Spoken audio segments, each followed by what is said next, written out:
So if you're currently testing, if you have eligibilities for 4.0, you probably have been getting some emails from us. We've been sending out postcards, doing a lot of reminders, really helping candidates understand where they're at in the process and how to prepare best to transition. And what tools are available to help candidates prepare to transition? Well, there's the transition calculator, which is everyone can find in their NCARB record. And that's a really helpful way to see exactly where you are in the testing process in 4.0 and how that would carry over to 5.0 if you were to transition. And I don't think we can say this enough. What is the last day to take ARI 4.0? The last day a candidate can schedule an exam to take an ARI 4.0 division is June 30th of 2018. All right, and so what are some of the benefits of switching to ARI 5.0? Well, one of the big benefits is fewer exams. So 4.0, of course, has the 7 divisions. 5.0 just has 6 divisions. So that should be a big benefit for a lot of candidates. But also just the newer technology in 5.0. So we no longer have the vignettes.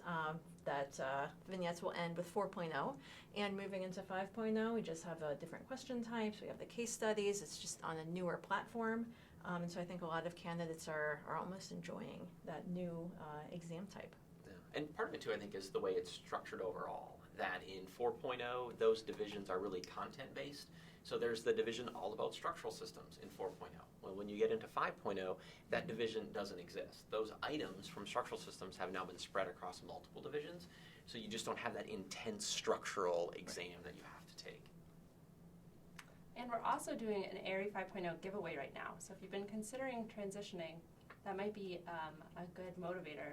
If you transition from ARI 4.0 to 5.0 anytime between now and November 30th, you just have to tweet using the hashtag ARI4to5 and you could be entered to win a free division.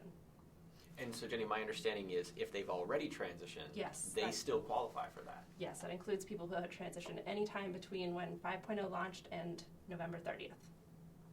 So, can you guys tell us about some of the important policies to keep in mind as we approach the retirement? Well, the policies to keep in mind are really the policies that have always existed around ARI 4.0. So nothing changes in that regard. If your rolling clock is still your rolling clock and you have to pay attention to that. And the retest policy, if unfortunately you do fail a division of ARI 4.0, you are going to have to wait at least 60 days to retest. And you can only attempt any single division 3 times within a 12-month period. And it's important to schedule your exams as soon as possible, right? Yes, definitely. We know that there's that hard end date of June 30th, 2018. And so keeping that 60-day retest policy in mind, it's really important for candidates to plan ahead. So give themselves that cushion, if they do need to retake one of the divisions before 4.0 turns off, just to make sure that they have enough time to get into that test center and get their tests taken. Okay, I think we're going to move to answering some of your questions. So to start, one of our viewers wants to know, how are the types of questions different in 4.0 versus 5.0? Well, I'll start by saying there are several questions in 4.0 that are exactly the same in 5.0. A lot of what was in 4.0, our item bank, we call it, our big pool of questions, was migrated from 4.0 into 5.0. So the multiple choice items are still there, the quantitative fill in the blank items are still there, and the check all that apply items are still there.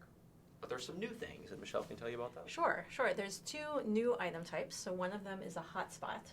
And so the hotspot questions, typically candidates will see some sort of graphic. Maybe it's a section detail or a site plan. And the question would be to select the area, pick a spot on that particular drawing that best answers the question. So we're not asking candidates to select a particular pixel. There's always some sort of area or region that you're clicking within, but you're really just clicking on that drawing, that graphic, in order to answer the question. And then the other new item type is called a drag and place. And that is just like what it sounds. You are dragging some drawing elements onto a background image and placing them, again, where they best answer the question. So I think one of the examples in our demonstration exam is about putting together a wall section and dragging those various elements of a section, given certain climate factors or the building location or what have you, onto a background image to kind of create a drawing. Great. And Michelle, you mentioned our demo exam. Can you tell our viewers a little more about that? Sure, absolutely. The demo exam or demonstration exam, again, is available to everyone from inside my NCARB.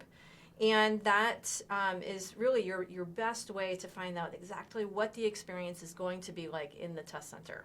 So it's not a full exam. That's really important to mention. It's not a full exam. It's 20 questions drawn from all 6 divisions. It includes a mini case study, and we should talk about case studies too in a moment here. And it is a way for candidates to just experience what the format of the exam will be like. They can try out those new item types, see what it is, what a hotspot and what a drag and place are like, how to navigate backwards and forwards through the exam. They can try out the different tools, highlight, strike through. There's a new break button. So there's a lot of different things to try out in the demonstration exam. It's not graded. The answers are not provided in it. However, all of the answers to the demo exam questions are provided in the 5.0 handbook. So keep that open kind of side by side while you're taking that demo exam so you can check yourself as you go. Great. Here's another question from one of our viewers. Kaylin wants to know, can I use 4.0 materials to prepare for ARE 5.0? You certainly can. As I said earlier, a lot of the content from 4.0 migrated over into 5.0 directly. So it's going to take a little bit of planning to effectively use those 4.0 materials in 5.0. But by looking at our credit model, one of the other resources available on our website, you can see where the content from 4.0 landed in 5.0. So you may have to take 1 or 2 study books, let's say, from your test prep provider, and use those resources to study for that single division in ARE 5.0. Another way to hone in on that even more would be to use the 4.0 exam guides and the 5.0 handbook, because both of those talk about specific content areas within each division. So you'd be able to drill down a little bit more to see where different content areas might overlap or shift to really see how those divisions relate to each other. Great.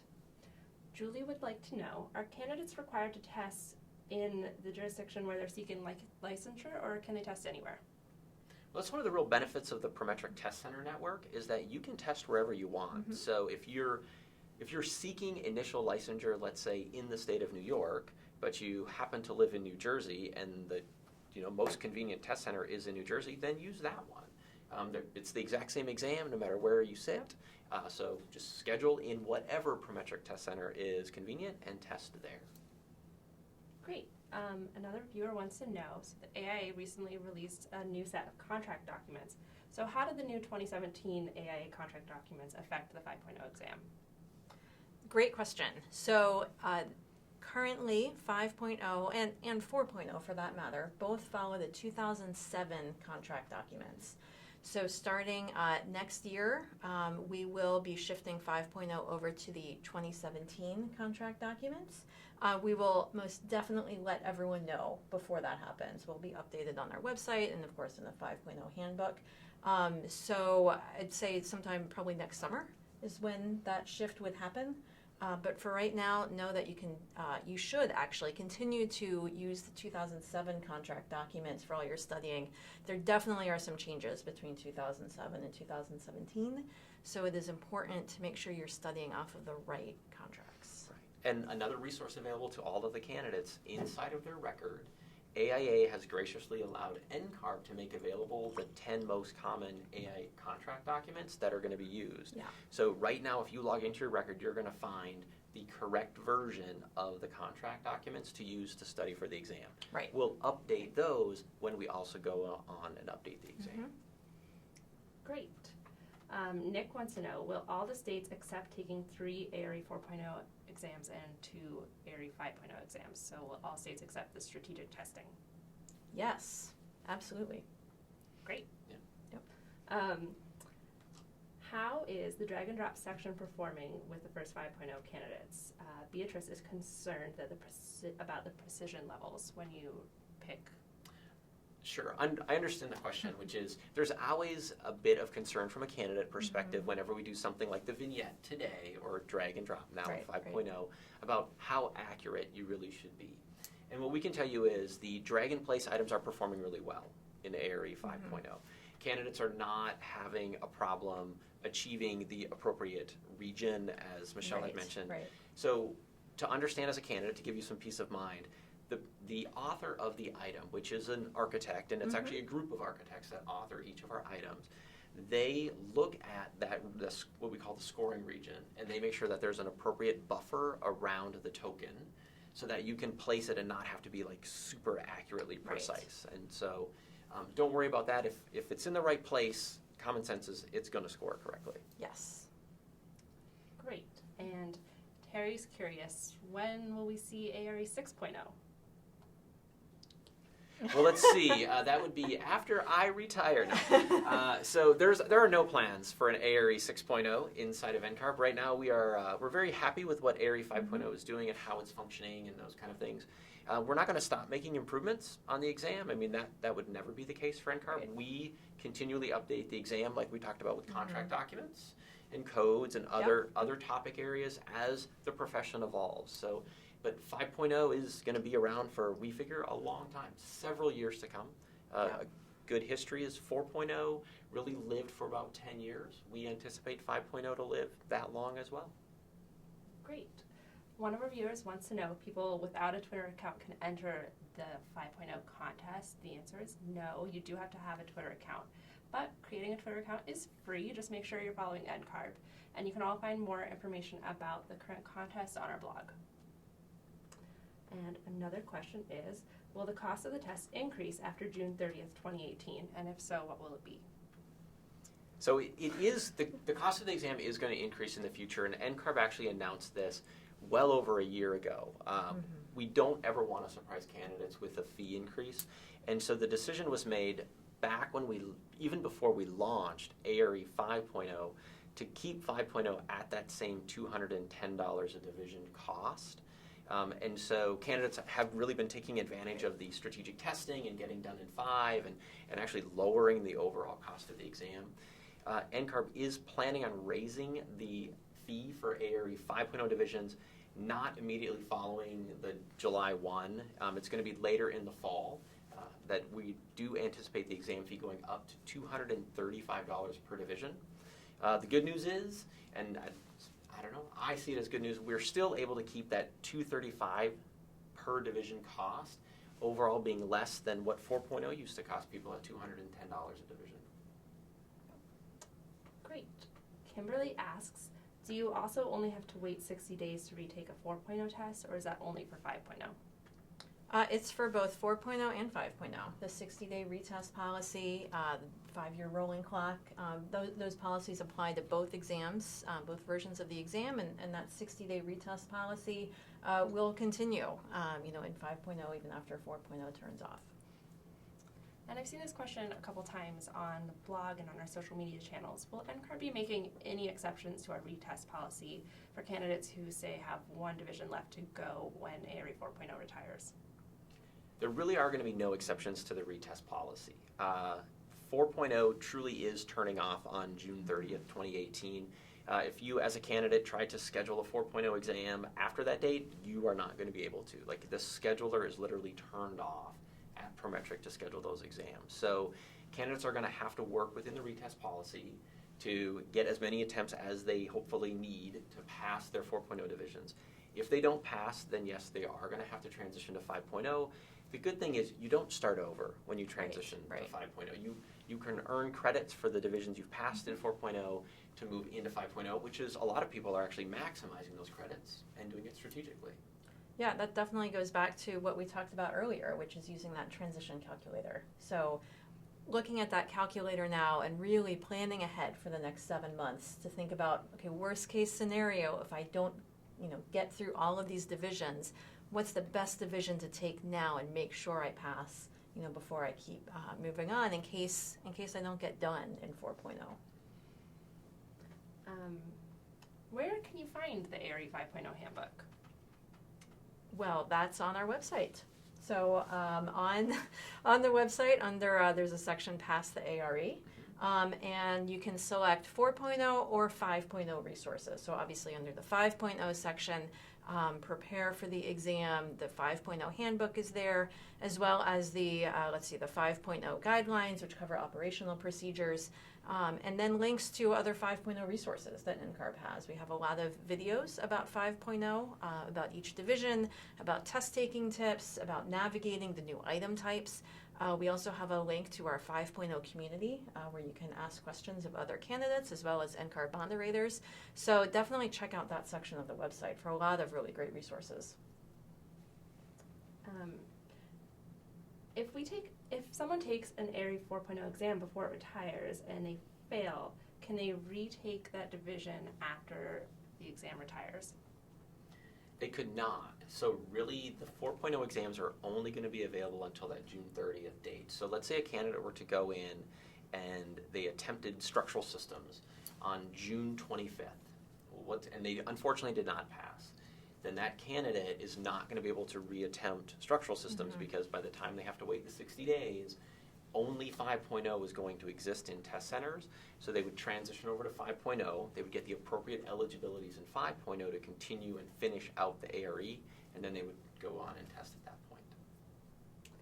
And Sean wants to know, what's the purpose of the rolling clock? So the purpose of the rolling clock really is a validity question. I get this question a lot when I do outreach events and I talk to candidates. They always want to know, like, where did this 5-year time frame come from? And, like, why is it 5 years? So it was not an arbitrary decision. NCARB actually did research on this many, many years ago. The rolling clock went into effect back in 2006 is when the first exams were impacted by the rolling clock. Because at that time, our jurisdictional licensing boards were looking at how long should that content remain valid. Because the goal is you get done with the ARE, and typically most people when they finish the ARE immediately or very soon after slide right into licensure and you have your license. But once you get your license, then you get into a continuing education model. Michelle and I complete continuing education every year to maintain our license to practice architecture. So we've done studies on how long does the content of the exam really remain valid before enough updates happen to drive a different decision. And that time frame is this 5-year time frame. So that's where the policy really comes from. It's about validity. Okay, and Bradley asks, which building code version is being tested under 4.0 and 5.0? So both 4.0 and 5.0 are following IBC 2012. And again, you can find that information in the 5.0 handbook or in the 4.0 exam guides. Same as with the AIA contract documents. When we move the exam onto IBC 2015, which will be sometime next summer after 4.0 retires, we'll make sure to publicize that information in all of the usual spots and, of course, update that in the 5.0 handbook. Okay. Galen wants to know, will question loading time improve, I assume, in 5.0? Right. We are hearing from candidates that they refer to as lag time or latency when they're testing in 5.0. And it does vary from test center to test center. Again, NCARB had experienced this even when we were beta testing 5.0 before it was launched in the test center. So we have timed the exam appropriately to account for this lag time. We are actually expecting the lag time to improve over time because as technology gets better at the parametric test centers, we're going to see that enhanced benefit in our candidate loading. So we're having ongoing conversations with our vendors to make it a better experience because we know even that 1 second or 2 second delay really can freak somebody out. We get it. We understand. Michelle and I have been where you are. We understand that emotional state that we are all in when we're taking tests. So we are looking at it. But we're confident in the exam results now. We'd love it to get even smoother for all of our candidates. Okay, and here is a question from our blog. Lena asks, I'm taking my last 3 ARE 4.0 divisions between now and March. I see that there are no available seats left in the testing centers in April and May. What should I do if I fail? Sure. So there's a lot to read into that question. So if you're taking your 3 exams now, between now and March, yes, let's say you do happen to fail one of those divisions and you would need to retest. So you'd have to wait the 60 days. So sort of your best course of action is once you find out that you were not successful and you failed a division, you can reschedule immediately. You can't reschedule for the appointment for 60 days, but you can reschedule and make the appointment that day, like once you get your failing score report, because your new eligibility automatically opens for that retest. So Michelle had said earlier, like schedule early. Like once you have your eligibility and you know you want to test, get in there and make that appointment to lock in the seat time. If when you go to do that, you're having difficulty finding any availability in your local test centers, and for some people we have multiple options depending on where you live. Right. But if you're having a really hard time finding availability, contact NCARB customer service, and then we can start working with you and with Prometric to help find that seat time so that you can go in and test. Great. Is there an NCARB group where people can find other people preparing to take the exam? Definitely. The ARE 5.0 community is a great spot to find other test takers, and even some recently completed test takers who continue to post and share their advice with others. So the 5.0 community, the link to that is through everyone's NCARB record. And you can just go ahead and log on and start asking questions. There's a great listing of all of the recent activity on the site. You can also jump to different topic areas. We have it set up by division, as well as if you're looking for just study partners in your local area, you can post a link, a message about that. And like I was mentioning before, you can get advice from other test takers, as well as from NCARB moderators. So I'm on there just about every day, as well as Nick and Ryan in our office, and we're there to just answer your questions about what it's like to take the exam. Any questions as you start preparing for it? We're here to help you. Yeah, and Michelle's mentioned the 5.0 community, but we also have a separate community for 4.0. So whichever version of the exam you're currently working on, there's a community set up for you. And we do suggest you live in one community or the other. Yeah. Please don't try to use the 5.0 community to study for 4.0. It's only going to make your life more confusing, Right. and vice versa. So sort of go to the community. There's links to both of them in your NCARB record. Yes. And one of our viewers wants to know, is it possible to test without the stopwatch for medical reasons? So I think the question is really, can you test without the time constraint, really? It is a timed exam. There are accommodations that are available for people that have like medical conditions and other reasons where they can receive extended time on the exam, but the exam will always have some element of timing to it. So if you are interested in accommodations, you can also check out the guidelines. So that's that operational policy manual that Michelle had mentioned. The guidelines walks you through how to apply for accommodations to test. And again, extended time or stop the clock breaks is oftentimes a common one too, where people just need to stop the clock more than the one time that is typically built into the exam. Okay. And how long would you suggest studying for each division? Oh, that's really going to be a personal decision there. Where I always recommend candidates start is just by reading the exam guides in 4.0 or the handbook in 5.0. Read through those content areas. We've got a lot of description there of what you can expect on each exam. And think about where your strengths are and where your weaknesses are, and what, how much you need to study for those areas is really going to depend on your amount of experience. Maybe how recently or not recently you were in school. Even just what areas just appeal to you more personally that you just naturally, gravitate towards versus the areas that you really have to kind of get your brain into it a little bit more. Finding other study groups to work with, study buddies, just finding that time that when you're going to be doing your studying. Some candidates can study several hours a day for 2 weeks and be ready to go. For other candidates, they just don't have that kind of time and have more of a slow and steady approach, studying a little bit each day for a longer period of time. So I think it's going to be more of a personal decision for each candidate. And I guess the one thing I would say study just enough. Don't overstudy. And I know it's hard to gauge that, Right. but Michelle and I both run into candidates all the time that they start rattling off all the stuff they've done to study, and about halfway through I'm like, whoa, you got to slow down, because if you can overstudy for this exam. We're not looking for perfection on the ARE. We truly are not. You need to definitely understand the concepts, like read the handbook, look at the objectives, or read the exam guides in 4.0 and look at those objectives. If you're confident in those objectives, you don't need to study more on that objective. Study in the areas where you need it, but don't overstudy, because that just starts to complicate things. And it forces you to wait another month, and you wait another month, and then before you know it, you feel pressure to get in and do something before June 30th. One strategy that helped me when I was testing was to schedule my exam and then study for it. Mm-hmm. So if I had that deadline that I had paid my money for that seat in the test center, then I could work towards that date. Whereas if I didn't have that date scheduled, then it's so much easier to just keep studying and studying and studying. So again, remembering that we have 4.0 turning off June 30th, 2018. We'll just say it one more time. Yeah. Get your test scheduled, and then just study and force yourself to have that deadline. And then go in and take the test. Right. So when you're in the test center, use your best judgment. You are not going to know the answer to every question on this exam. If you are that confident, you are way smarter than I am ever going to be. This is not that type of an exam. Mm-hmm. So you're going to sit there, you're going to read the question.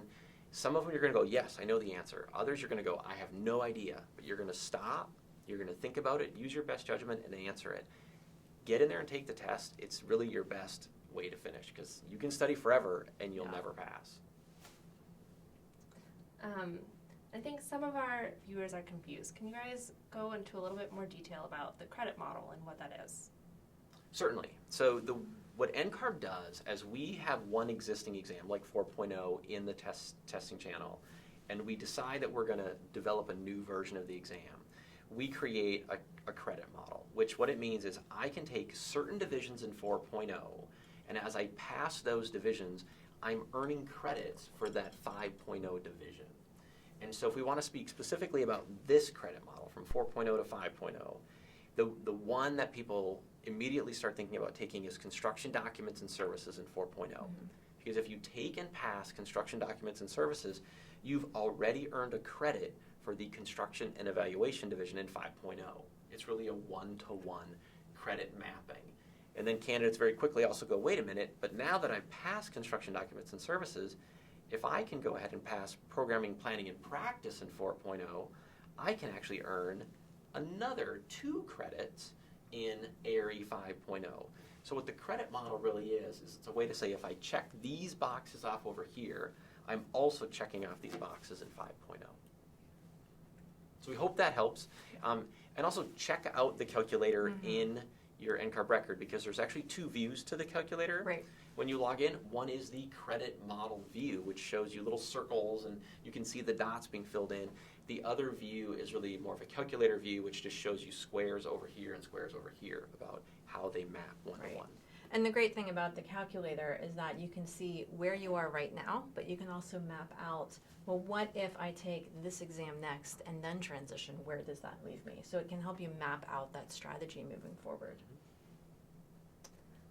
So one of our viewers asks, if I don't finish my AXP within 5 years of passing my first ARE division, do I have to retake that division, or once I finish the ARE, does the rolling clock not affect my AXP? The rolling clock does not affect your AXP, I think is It does. And really the bottom line. And I've received this question before from candidates too. And so there are a few candidates out there that actually finish the ARE before they're done with AXP, and actually finish the ARE long before they're done with AXP. And so I think what the question is getting at is, let's say a candidate were to finish the ARE this year, but are unable to complete AXP because they're just not in the right work setting. Right. The good news is once you complete all of the divisions of the ARE, the rolling clock no longer applies. So basically, you get done with the ARE, it is bundled up and it is forever saved. And then you can finish up your AXP later on. Hopefully it's not 5 years later, right. Just so that you can get licensed. But the reality is, if it took you 6 years to finish AXP after you were fully done with the ARE, your scores would still be valid. That's the one time the rolling clock does not apply, is when you're done with the ARE, it no longer applies. And when did we implement that 5-year rolling clock? I know you touched on it earlier. The rolling clock originally went into effect back in 2006.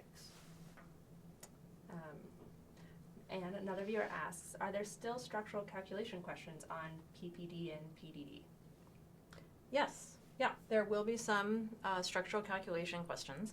And a good way to think about those, like Jared was saying, there's not going to be one structural exam like there is in 4.0. So the structural questions are going to be split up principally among PPD and PDD, but not necessarily the same questions on both of those, right? Because we like to say that project planning and design is really more the front end of design. So thinking about schematic design, starting to get into design development, thinking about what are the structural questions that you're looking at that point in project development. So when you're initially working with your structural engineer to choose a structural system, thinking about what size those structural elements would need to be, just kind of really that macro level. Once you get into PDD, so project development and documentation, that really we're finishing up DD and getting into construction documents. So the structural questions and calculations are going to be a lot different now, because now you're thinking about how do I actually size the details of these structural systems? How do I integrate various systems together? And the getting into the micro level, we like to say, that's when you're looking at the 3-inch details in your drawing set. So the questions, the types of discussions that you'd be having with the structural engineer in your office during construction documents, that's the type of material you'll see on the exam. What is the percentage of test takers passing ARI 5.0 versus ARI 4.0 statistics? So after we finished setting the cut score for ARI 5.0, we put out the initial 6-month pass rates for ARI 5.0, and they ranged from the high, like in the high 40-some percentiles into the I think it was the high 50 percentiles. And after that time, we actually stopped monitoring pass rates. And I know sometimes people freak out when I say that. They're like, really? And it's true, because what we knew is that was the initial pass rates based on setting the cut score in those first couple of months after it. The good news and interesting news for us right now, so we have completed 1 full year of ARI 5.0 delivery, part of the reason we're celebrating with the contest. But also what this means for us internally is we're now delving into that next round of big data analysis on 5.0. Mm-hmm. So right now, I can't tell you what the 1-year pass rates were on project planning and design, because we haven't been tracking it on that type of a level. So we've actually pulled all of the data over the last couple of weeks because we were done as of October 31st with 1 year of delivery. We're going through the analysis right now, and we are going to then be publishing what 1 full year's worth of data is. We fully expect the pass rates to go up because there were a lot of factors around the initial pass rates and cut score setting and things like that. And where can viewers find our pass rates? So they are available on our website. Again, you can go to the ARI, past the ARI section. There's a little heading there for ARI pass rates, and you can click and see where they're at right now. Yep. Jason asks, is there any recommended 5.0 study materials from Ballast or Kaplan? Well, that's not something that we can weigh in on, mostly because I just don't know. I mean, we don't keep those materials in our office. We don't look at them. We're not affiliated with those test prep providers, so I can't give any advice on that. One thing I will say is turn to the 5.0 community. That is hosted by NCARB, but candidates are free to talk about third-party test prep providers, and they definitely do. So you can really get a lot of advice about different study materials on the 5.0 community.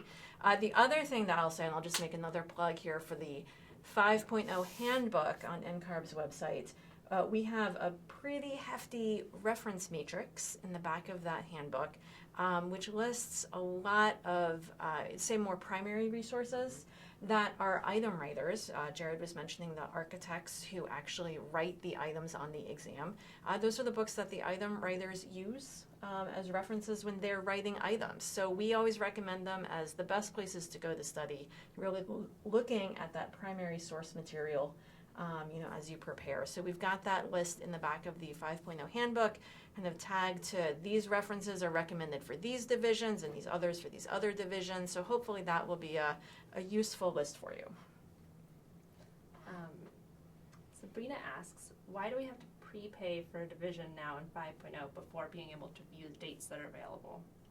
So that was clearly a systems change between 4.0 and 5.0. And the reason, there's a couple of benefits actually to doing it, which is why NCARB decided to make that change. In 4.0, what really did happen is You would get your eligibility. We at NCARB would know you have that eligibility, but then you, in essence, were fully handed off to Prometric to go and schedule that appointment, pay for that exam. You were actually paying Prometric in 4.0 when you go and schedule an exam. So there was a bit of a disconnect between tracking, your appointment and reconciling some of those things on the back end. So the shift with 5.0 was to collect the payment up front, because then what it does is, like, literally, I'm not going to chart it for you because it would be confusing, but we have this lovely data matrix where it shows all the data that flows when you take the exam. There are actually 4 different vendors that work on our exam every time a candidate looks at creating a record, scheduling an exam appointment, taking the exam, getting it scored, and getting that score report back. And so one of the big changes, this was a systems change, but the benefits are it does allow things like giving away free C credits for a contest, because before that was something that we didn't have the ability to do because you were always paying Prometric. You weren't paying NCARB. Now you pay NCARB directly. The other benefit is you can pay ahead and you don't have to schedule your exam. Like you can sit on that C credit for a year and then actually go out and schedule your appointment at a later time. So some people I know have been saying they appreciate it because they'll go and once they save up enough money, they'll just pay for a C credit, knowing they're not ready to test, not ready to put themselves under the clock of I've got to get ready to take a test by May 15th. So then they sit on that C credit for a few months, and then they go schedule their exam. Stephanie asks, will I get credit towards 5.0 from the structural systems exam if I pass it? If it's the only division you pass in 4.0, then the answer is going to be no. Because to get credit in 5.0 for those divisions that Michelle was talking about, like PPD and PDD, there's other divisions you also have to pass in ARE 4.0. And can candidates get partial credit for a division? There's no such thing as partial credit. So when you take an exam in 5.0, it's the whole exam. So let's say you had passed structural systems, but you didn't complete the ARE, and now you transition over to 5.0 and you have to take PPD and PDD. You're going to see some structural questions again. We don't go in and sweep those out of your test because you've already seen them previously. Great. And viewers, keep in mind you can ask us questions in the chat tool or in the blog comments. So another one of our questions is there a fixed cutoff score percentage for ARE 4.0 and 5.0? So there is a cut score for each form of the exam. So now we're going to get hot and heavy into test development. So there's not a passing percentage. So a lot of people, first question we get a lot is, do you curve? And the area is not curved in any way. So it's not about 3 people show up and 2 automatically pass and the worst performer, no offense, Michelle, automatically fails. It's not the way, sorry, it would be Jenny. That's not the way it works. So what happens is the 3 of us all show up to test at the test center. Each one of us, let's say, is taking construction documents and services in 4.0. We all sit down, we all complete our exam, and each one of those exams gets scored independently. Now there is a cut score. There's that line where if you score this many points or above, you get a pass. If you score less than that, you get a fail. Michelle's score is independently measured against that cut score. She gets a score report. My score is independently measured against that cut score. I get a score report, and so on with Jenny. So there's no passing percentage. There is a cut score, absolutely, that has been established. If you meet or exceed it, you get a passing score report. And some of our viewers want to know, what happens to candidates who haven't finished testing when 4.0 retires and they haven't transitioned yet? So they will be transitioned. So that's the important thing to note, that if you are still a 4.0 candidate at the end of the day on June 30th, 2018, you will then be rolled over into 5.0.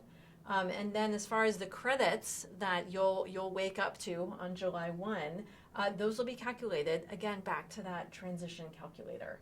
So the same way that you can look ahead to see what credits you might get in 5.0 based on your 4.0 progress, that's the same method that we'll then use to calculate those credits if you're still in 4.0 when 4.0 turns off.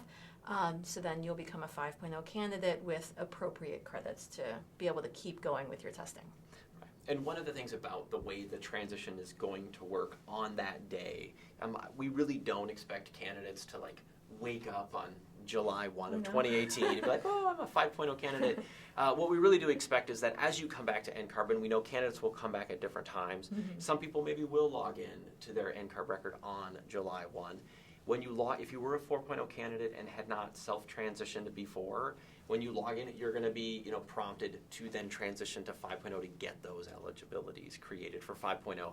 But if you wait a couple of weeks before you log back in your record, that's fine. Your eligibilities will be created at that time when you log back in. All right, so Nick wants to know if you can explain the seat reservation system a little bit more.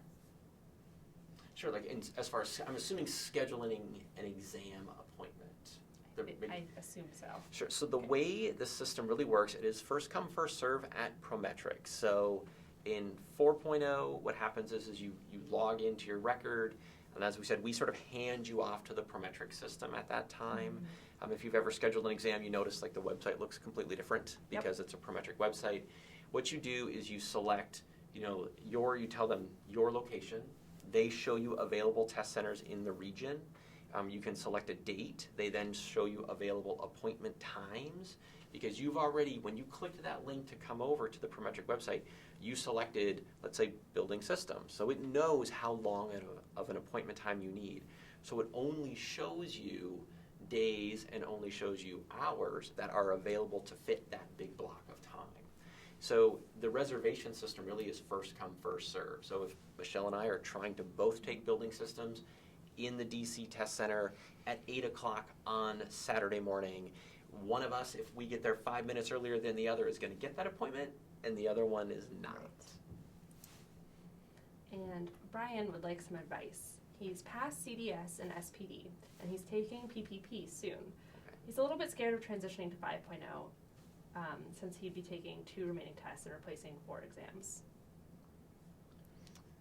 So I assume the question is, should he transition or not, right? So I think a lot of it depends, I should say, first thing, take PPP and get that done. Figure out, if you passed or failed that. Obviously the advantage, if you pass programming, planning, and practice, is that then you've got the big 3, as they're sometimes called, under your belt, and so then you really would just have those 2 divisions left in 5.0. So for some candidates, they are just ready to move on from the vignettes, really just have 2 divisions left instead of the 4 divisions in 4.0. They can save some money, save some time, really be able to just jump right into 5.0 is really appealing, I think, for a lot of people. For candidates who choose to still continue in 4.0, again, it just comes back to that magic date, June 30th, 2018. And know that you'd still have 4 divisions left to go with a limited amount of time to keep testing. The challenge then is, if a candidate keeps going and let's say next they take building systems and then they fail it, they've got limited time to retest it, and at a certain point, if you don't pass all 4 of those remaining divisions, you're a little bit stuck. You're still going to have to take the same 2 divisions right. as if you had transitioned after taking the big 3. Right. So that you could potentially end up with even more divisions to take if they don't work out in 4.0, and then you end up transitioning to 5.0. Yeah. So I think it really comes down to confidence that you have in yourself to complete those remaining 4 divisions. And the one that I hear a lot, that Canada's talking about a lot, is it's the building systems, and the other one is structural systems. Those are the 2 big ones that people really seem to have to study the most for when they go in and take those final 4 divisions. And if I transition to 5.0 and I don't like it, can I go back? No. Unfortunately, there are no backward transitions in the ARE. So once you transition to 5.0, you are fully looking forward in 5.0, and unfortunately, you cannot go backwards. And can candidates transition on the website, or do they have to call? So everything is done online through your NCARB record. So if you log into your record, there's a banner across the top when you click on the exams tab. There's a banner, and that banner is either going to allow you to self-transition, and for some of you it may not. You may actually have a yellow warning message because things like, let's say you did just take programming, planning, and practice, but your score hasn't posted. Well, we don't let you transition because the result of that score could impact what credits you're going to receive in 5.0. So I would say most candidates could log into their NCARB record right now that are in 4.0 and transition to 5.0. But if you have an exam scheduled or you're awaiting a score in 4.0, then you have to wait until that clears through the system before you can transition. And are multiple choice questions formatted any differently in 5.0 versus 4.0? No. The color of the screen has changed, so there's some formatting around what the exam looks like. But multiple choice questions continue to be 4 options. Pick one of the 4 to best answer the question. And similarly, the check all that apply questions are always going to be 6 options. And the question will direct you to check 2, 3, or 4 of them that best answer the question. So the way those questions are set up, sort of the rules for writing those questions, are the same for both versions of the exam. And can you pass a 5.0 division if you fail the case study? Yes, you could. In 5.0, every question that you are exposed to, if it's operational, and candidates know this, so let's say you're going to take PPD again, that's one of our big ones. It's 120 questions. 20 of those questions are pretest questions, we call them, or they're not scored. They're unscored items because they're basically being piloted to see if they're good questions or not. So we're going to set that pretest block aside, and we're going to talk about the 100 items that are actually scored and will impact your score. Each one of those items, whether it's a single select multiple choice, whether it's a drag in place, whether it's part of a case study or not, they're all worth 1 point. So you could get, if you were to get every single what we call discrete item correct, if you were to then get every one of the case study items incorrect, you would still very likely pass that exam. I think one of the important things is, Jared, you just mentioned, if you get every single one of the discrete items correct. I just want to highlight that part Oh yes, right there. you certainly should not go in with the strategy of, I'm going to just get all of these first ones right. And I'm not going to bother with the case studies. Right. That would be a poor exam strategy. Yeah, because every question is worth 1 point. And like we talked about with the cut score, it's really about, are you meeting that cut score or not? So it's really just straight adding up how many questions you answered correctly. So it's best to go into every exam and just answer every question that you can to the best of your ability. Because that will maximize your opportunity to pass. Right. And can you explain to our viewers what you mean by discrete items? Sure, that's sort of our inside NCARB terminology for their standalone items. So like item number 1 on your test is the standalone item. It has nothing to do with item number 2. And item number 2 is a standalone, or what we call a discrete item. Item number 2 has nothing to do with item number 1 and has nothing to do with item number 3 that's going to come after it. It's only when you get into the case study where all of those items, they're single items, but they all have the same shared resources.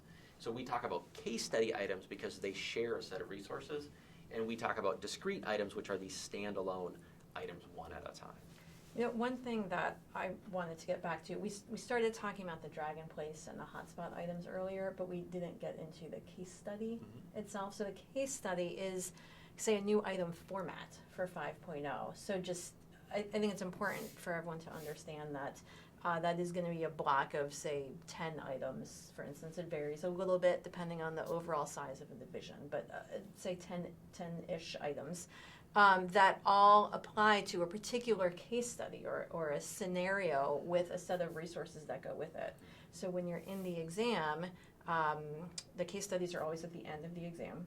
And so you'll see at the top of the screen, it'll change to say case study question 1 of however many. So you'll know that you're in a case study. And you'll see a scenario describing a particular project, where you are in the project, a number of resources, could be drawings, contract document, building code excerpts, and then the questions. And all of the questions would apply to that case study. And any number of those resources. So the resources are the same. You'll always be able to access those for every one of the case study questions. And once you get to the end of that case study, then you're kind of done with that group of resources, and then you would then see a second case study set up the same way. And do the case study questions ever build on each other? Like you have to get case study question 1 correct to answer question number 2? They do not. No. So the inside of the case study, as Michelle had said, each item relates to the shared resources, but the item is still a standalone item inside of the case study. And does NCARB ever publish the cut score for a division? We do not, but what we do have is and there's a couple reasons why, because the cut score actually varies. So let's go back to that example of the three of us are in the test center. We're all taking construction documents and services, but NCARB actually has multiple versions of construction documents and services live at the same time. So Michelle might be getting version 1, I'm getting version 2, and you're getting version 3. The cut score is slightly different on those versions based on the level of difficulty of that form. So Form 1 may be more difficult than Form 3. Well, it wouldn't be fair if you had the same cut score. So the Form 1, the more difficult exam, actually has a lower cut score. The easier exam, sorry to say, Jenny, for you, is going to have a higher cut score, but that way it's a fair measurement of all of us. So, but to help you understand this range, what we've done is we wrote a blog article that talks about sort of the low end of the cut score from a percentage perspective and the high end of the cut score from a percentage perspective, so that you can get a sense of what it really means. I will tell you, it's a lot of people when they read the blog are surprised how low the cut score range really is. You don't need 80% to pass this exam. If you get 80% on any one of our exams, I guarantee you are going to pass. You are absolutely going to pass. So I would suggest reading the blog because it helps explain where the cut score comes from, and it helps you understand that range. So if you're looking for that blog, you can just search cut score in the search bar on our website and it should pop up. Right. And we have one for 4.0 and we have another one for 5.0. Great. We're just going to take a few more questions before we wrap up. Okay. So here's one from our viewers. Why doesn't NCARB provide more feedback on score reports if you fail? Well, what NCARB does provide, let's just start there. What NCARB does provide, if you receive a failing score, is what we say descriptive feedback. So on the second page of your score report, you'll see a block of information there that lists relatively how you did on each of the content areas within that particular division. So in 4.0, we have it listed in 3 different levels, levels 1, 2, and 3. In 5.0, you get 4 level feedback, levels 1 through 4.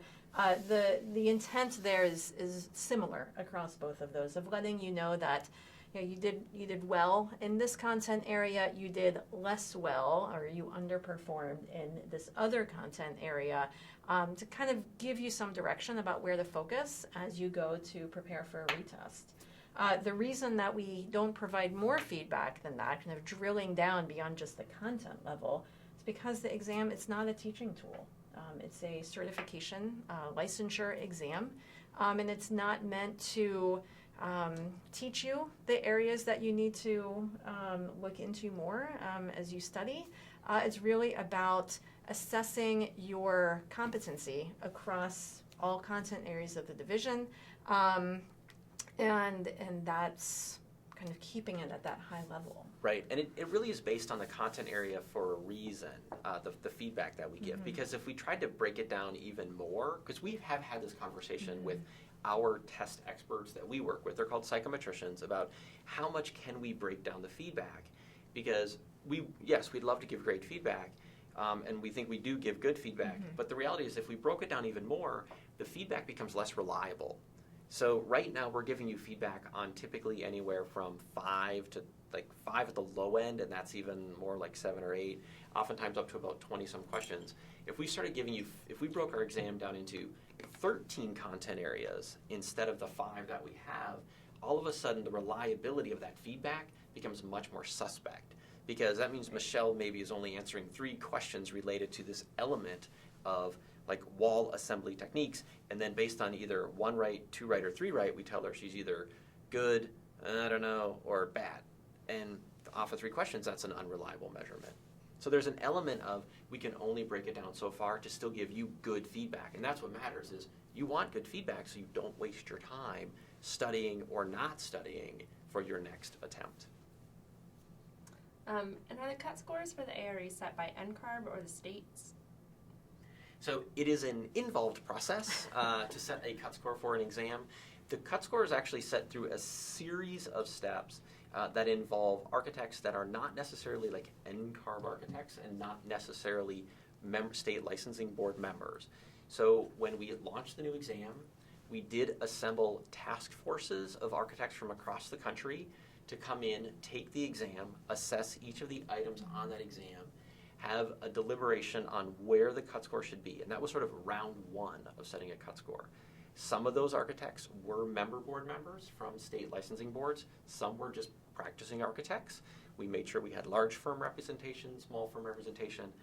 All of that deliberation was then provided to our examination committee, which is an NCARB committee.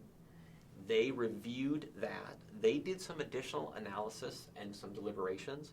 The exam committee then eventually made a recommendation to the NCARB Board of Directors, and it was the NCARB Board of Directors that through policy then set the cut score for each division. And then that single cut score is what we call equated. That's that balancing for fairness. That single cut score for each division is equated across all of the different forms. That equating goes back to our psychometricians who were really kind of advising throughout that process. So we're setting the cut score based on just general testing standards that really any licensure exam would follow. All right, and I know we've touched on this already today, but I think we can go over it one more time. So if I take one division 3 times and fail, will I be able to take it a 4th time before 4.0 is retired on June 30th? It depends on when you took it the first 3 times. So as we stated earlier, you can only take any single division 3 times within a 12-month period. So let's say you took construction documents and services back in 2014 and failed it. Okay, and you since retested, and you didn't test for a while, and now you've retested in 2016, and then again in 2017, in early 2017. Realistically, since that 2014 fail is so long ago, and even your 2016 fail was so long ago, those aren't really counting in your 3 times within the last 12 months, so you would probably have 2 more attempts. Right. Now, if you're somebody who has aggressively been testing on construction documents and services, you may have already tested 3 times in the last 12 months, which also includes all the way through June. You would have to have been very aggressive. But in theory, mathematically, it could have happened. So that's why logging into your record is so important, because we put the eligibility start date of your new eligibility on your eligibility once the failing score report posts, so you know as soon as you can retest. Log in, check your NCARB record. If you have questions, call our customer service team. They can help you understand how many more attempts you would have. They have access to look at your exam history because you maybe don't remember exactly what dates you tested. They can go back and say, oh, well, yeah, you tested back here on September 19th, and then before that it was back in May. So, you really only have maybe 1 more attempt before, the June 30 deadline. Okay, so we're basically out of time, but before we go, can each of you share one key takeaway for our viewers? Well, I'd like to share plan ahead.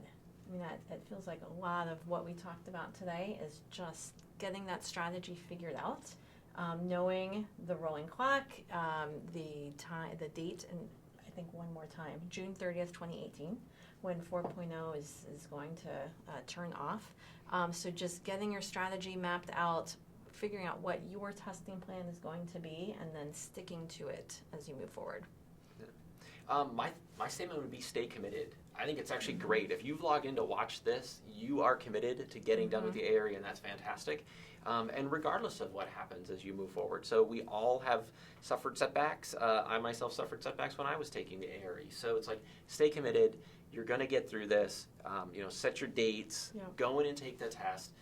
And then continue to move forward, whatever the results of those division scores are. All right, great. Well, thanks everyone for joining us. And remember, you can get live help from our experts on the ARE 4.0 or 5.0 communities. We'll see you all next time. Thanks. Thanks.